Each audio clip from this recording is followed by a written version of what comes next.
Assalamualaikum warahmatullahi wabarakatuh.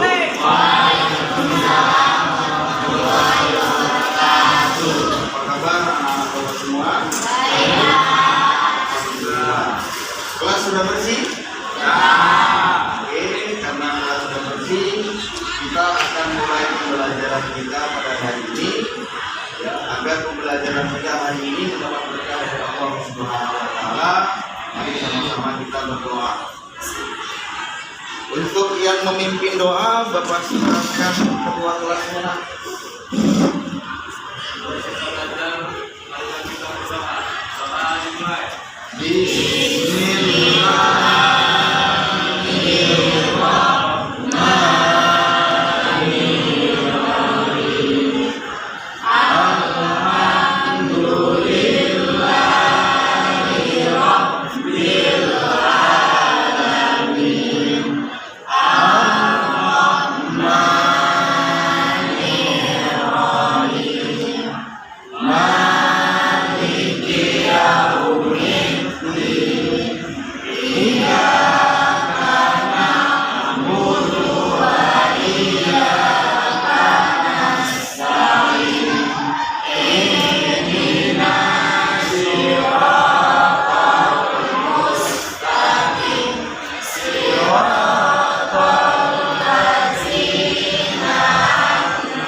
Alhamdulillah telah selesai pembacaan doa.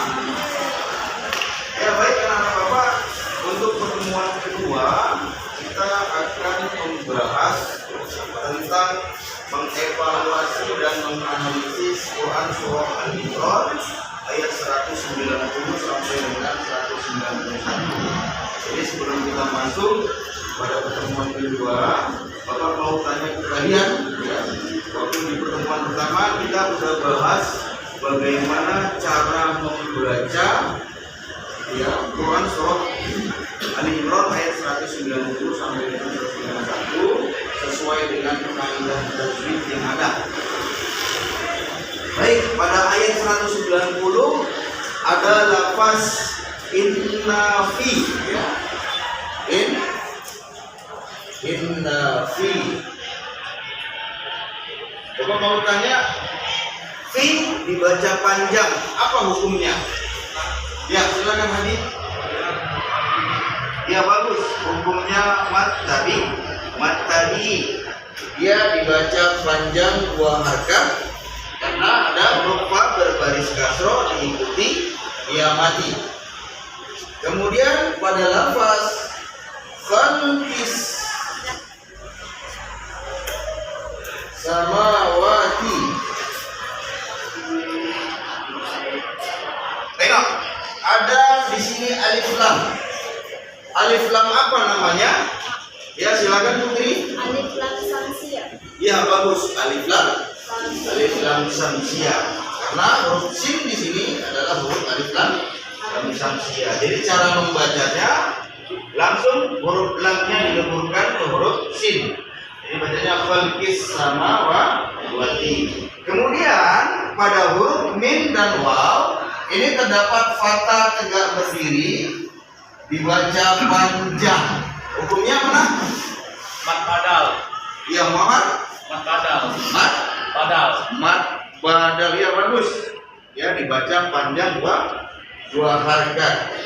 Kemudian ditanya wal ar.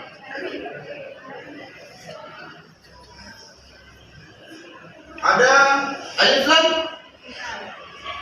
Ya, silakan. Ya, alif lam Romalia dengan melafazkan huruf lamnya. Ya, jadi ya anak-anak alhamdulillah semuanya udah paham tentang kaidah tajwid yang ada di dalam surah Ali Imran ayat 190 sampai dengan 191. Ya, baik. Kita masuk ke pertemuan kedua. Boleh agar dibuka slide-nya. Ya, di pertemuan kedua ini kita akan menganalisis dan mengevaluasi makna Quran surah Ali Imran. Ya, surah ketiga ayat 190 sampai dengan 191. Anak-anak Bapak tahu nggak yang dikatakan berpikir? Tahu. Berpikir itu apa? Iya, bagus. Menganalisis, ya. Menganalisis. Itulah yang dikatakan berpikir. Kalau kritis, Evaluasi. Kritis, orangnya kritis. Angkat boleh slide selanjutnya. Ya. Jadi, ya, mungkin kita masih ragu dan bertanya-tanya apa sih sebenarnya yang dikatakan dengan berpikir kritis. Coba ya.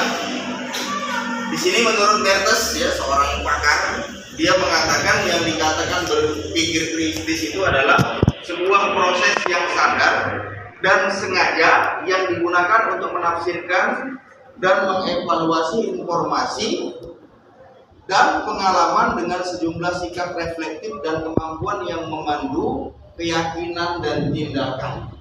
Jadi orang yang berpikir kritis itu, ya, sebagai orang Islam sesuai dengan kajian kita Quran surah Ali Imran ayat 190 dan 191, sebagai orang beriman kita hendaklah mengimani semua firman-firman Allah, kemudian berusaha memahami makna yang terkandung dan merefleksikannya ke dalam sikap dan tindakan yang positif. Itu yang dikatakan berpikir kritis. Makanya, ya, kita orang Islam, segala sesuatu yang memang Allah ciptakan harus kita pikirkan. Ya, selanjutnya kita lihat. Nah, jadi untuk pembahasan ini, yang pertama kemarin udah ya, bacaan surah Ali Imran ayat 190 sampai 191, kemudian asbabun nuzul, kemudian nanti akan kita jelaskan isi kandungan daripada ayat tersebut, kemudian penerapan perilaku berdasarkan surah Ali Imran ayat 190 sampai dengan 191. Ya. Lanjut lagi. Oke ya. Jadi inilah terjemahannya. Allah katakan inna fi khalqis samawati wal ard wa ikhtilafil laili wan nahar, kata Allah, la ayatil liulil albab, ya. Sesungguhnya dalam penciptaan langit dan bumi, kata Allah, kemudian silih bergantinya malam dan siang, terdapat tanda-tanda bagi orang yang berakal, ya. Kemudian dilanjut ayat 191, alladzina yadhkurunallaha qiyaman wa qu'udan wa 'ala junubihim, ya, wa yatafakkaruna fi khalqis samawati wal ard rabbana ma khalaqta hadza batila, ya. Yaitu orang-orang yang mengingat Allah sambil berdiri atau duduk atau dalam keadaan berbaring, dan mereka memikirkan tentang penciptaan langit dan bumi seraya berkata, ya Tuhan kami, ya, tiada sia-sia Engkau menciptakan semua ini, Maha suci Engkau, maka peliharalah kami dari siksa api neraka. Oke? Ya. Jadi anak-anak Bapak, turunnya ayat ini dikarenakan ada sebab. Apa itu sebabnya? Ya, di sini ada orang-orang Quraisy dalam sebuah riwayat yang diriwayatkan oleh At-Tabari dan Ibnu Abi Ahtini mendatangi orang-orang Yahudi. Kemudian orang-orang Quraisy bertanya kepada orang-orang Yahudi, ya, apa yang telah dibuat Musa untukmu? Ditanya oleh orang Quraisy. Kemudian orang-orang Yahudi menjawab, ya, tongkatnya dan tangannya, ya, putih bersinar bagi yang memandangnya. Itu kelebihan daripada Nabi Musa alaihissalam. Kemudian orang Quraisy datang lagi ke orang-orang Nasrani. Kemudian mereka bertanya kepada orang-orang Nasrani, apa yang telah dibuat Musa untukmu? Kemudian apa? Mereka menjawab, ya, Nabi Isa itu maaf ya, bisa mengobati sakit cuplak putih, kulit putih itu kan. Dan yang putih itu bisa melebar. Kemudian Nabi Isa bisa menghidupkan orang yang sudah mati. Kemudian Nabi Isa bisa menumbuhkan tebu butaan. Itu kata orang-orang Nasrani. Kemudian orang-orang Quraisy mendatangi Nabi Isa, ya Muhammad, ya, bisakah engkau menjadikan bukit Safa itu sebagai bukit emas? Kemudian gak lama dari ucapan mereka itu kepada Rasulullah, Allah turunkan ayat, ya, Surah Ali Imran ayat 190 sampai dengan 191, ya, yang mana isi daripada ayat tersebut mengajak mereka untuk memikirkan langit dan bumi dan segala penciptaan yang Allah buat untuk kita manusia. Jadi itu ya, untuk dipikirkan. Kenapa? Dengan kita berpikir akan menambah keimanan kita. Coba Bapak mau tanya ke kalian, Allah ciptakan nyamuk. Mungkin sebagian kita, kenapa Allah ciptakan nyamuk? Tidak ada manfaatnya. Tapi kalau kita mau menggunakan akal pikiran kita, kenapa? Nyamuk itu ada manfaatnya. Yang pertama, manfaatnya untuk binatang lain. Jentik-jentiknya itu untuk makanan ya hewan lain. Kemudian manfaat untuk manusia apa? Iya, adanya obat anti nyamuk. Dengan adanya obat anti nyamuk, ya, tercipta lapangan pekerjaan. Makanya segala sesuatu yang Allah ciptakan, kalau kita mau memikirkannya, tidak ada yang sia-sia. Oke, lanjut selanjutnya. Lanjut lagi. Ya, tengok nih. Ini bukti daripada ayat. Coba, pernah nggak kita naik tangga? Kalau semakin tinggi sesak nggak dadanya? Sesak kan? Ternyata, ya, beberapa abad yang lalu Allah sudah katakan seperti itu. Tengok, dalam Quran surah Al-An'am ayat 125. Dan barang siapa yang dikehendaki Allah Subhanahu wa taala kesesatannya, niscaya Allah menjadikan dadanya sesak lagi sempit, seolah-olah ia sedang mendaki langit. Begitulah Allah menimpakan siksa kepada orang-orang yang tidak beriman. Ternyata Pak, ketika kita mendaki itu ya, naik, ketika manusia mendaki dan berada di ketinggian makin tinggi, makin sulit baginya untuk bernapas. Karena apa? Tekanan udara berkurang 1 derajat setiap kali dia naik 100 meter. Jadi kalau kita daki itu makin 100 meter kurang 1 derajat. Oke, lanjut. Tengok nih, yang kedua bukti kebenaran daripada ayat tersebut untuk kita memikirkan Allah ciptakan kita berpasang-pasangan. Ada laki-laki, ada perempuan. Ion gitu juga, ya, ada negatif, ada positif. Ya, lihat Quran surah Yasin ayat 36. Mengasuhi zat yang telah menciptakan pasangan-pasangan semuanya, baik dari apa yang ditumbuhkan oleh bumi, ya, dari diri mereka maupun dari apa yang tidak mereka ketahui.